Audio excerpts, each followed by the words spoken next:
Students question number 4 first part exercise 3.2 class 10 solve करेंगे। हमें question में कह रहा है कि check the solution of this equations are consistent और इनकंसिस्टेंट, और आगे कह रहा है if consistent then find the solution also graphically solution.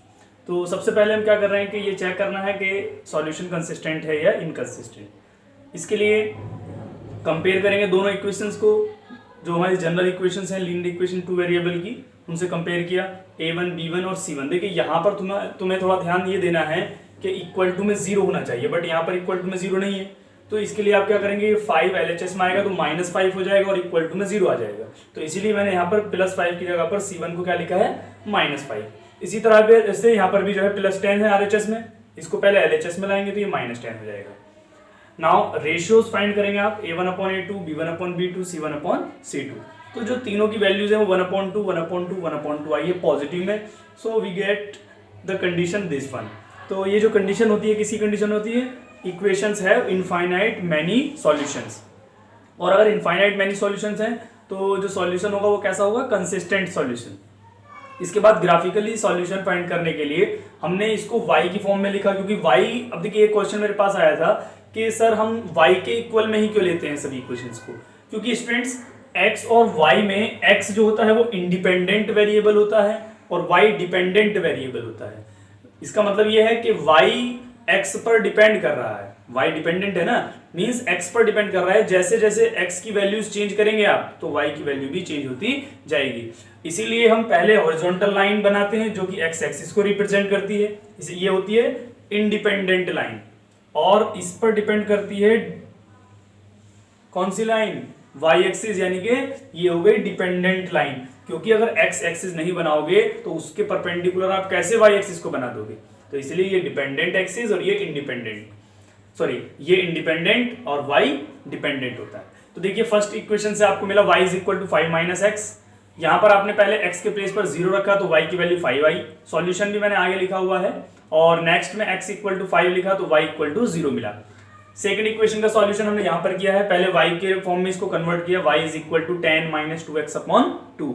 इसके बाद जो दोनों वैल्यूज हमने ऊपर पुट की थी वही यहां पर पुट की, तो हमने क्या देखा कि दोनों वैल्यूज क्या आ रही हैं, सेम आ रही है, जैसे ऊपर थी उसी तरह से आई है। तो जब कभी ऐसा हो तो आपको एक थर्ड एक्स्ट्रा पॉइंट और फाइंड कर लीजिएगा। तो मैंने यहाँ पर x इक्वल टू 6 रखा, तो 10 - 2 6 12, 10 - 12 that is -2, -2 upon +2 that is -1। तो ये 3 पॉइंट्स आ गए। अब इसके बाद आगे हम इसका ग्राफ बनाएंगे। तो स्टूडेंट्स ग्राफ देखिए इसका किस तरह से होगा। ये हमने ग्राफ बनाया है इस क्वेश्चन नंबर 4 फर्स्ट पार्ट के सॉल्यूशन का।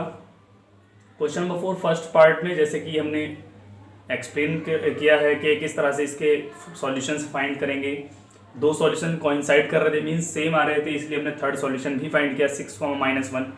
अब देखिए यहाँ पर जो ध्यान देना है वो ये है कि कंडीशन से हमें मालूम पड़ रहा है कि इनफाइनाइट मैनी सॉल्यूशंस हैं। इनफाइनाइट मैनी सॉल्यूशंस की जो कंडीशन होती है कि लाइंस आर कोइंसाइडिंग। सपोज करो एक लाइन ये है, तो जो दूसरी लाइन होगी वो अगर मैं डॉट डॉट से रिप्रेजेंट करूं तो वो इसी को कोइंसाइड करते हुए पास होगी, मींस इसी को ओवरलैप करेगी, एक के ऊपर दूसरी लाइन। ओके, तो आप यहाँ पर देख सकते हैं लाइन आपको एक ही दिख रही होगी, बट एक्चुअल में 2 लाइंस को रिप्रेजेंट कर रही हैं। कैसे कि एक मैंने A to B रिप्रेजेंट किया है, और एक जो आगे डॉट डॉट कराई है ना, आप देख रहे होंगे इस पॉइंट को 6, -1, 6, -1 इस लाइन का, लाइन 2 का सॉल्यूशन है 6, -1, C पॉइंट से पास होकर के जा रही है। It means there are 2 lines, one is represented by dot dot and another is with dark line. ये A to B जो है एक डार्क लाइन, जो डार्क लाइन जा रही है ये भी इक्वेशन 1 यानी जो लाइन 1 है उसको रिप्रेजेंट कर रही है A B के बीच में, और ये जो डॉट डॉट से रिप्रेजेंट कर रही है ये लाइन 2 का ग्राफ है। तो this is the graphical solution of this question. I hope ये आपको क्लियर हो गया होगा। कोइंसाइड लाइन में आपको हमेशा 2 डिफरेंट टाइप से दोनों लाइन को रिप्रेजेंट करना होता है। दोनों आप डार्क लाइन से रिप्रेजेंट नहीं करेंगे, दोनों को डॉट डॉट से भी रिप्रेजेंट नहीं करेंगे। ओके, आप जो है एग्जाम में डिफरेंट कलर का यूज कर सकते हैं, ये आपके लिए जो है प्लस पॉइंट होगा। तो स्टूडेंट्स आई होप ये आपको क्लियर हो गया होगा। इसके बाद हम नेक्स्ट क्वेश्चन करेंगे।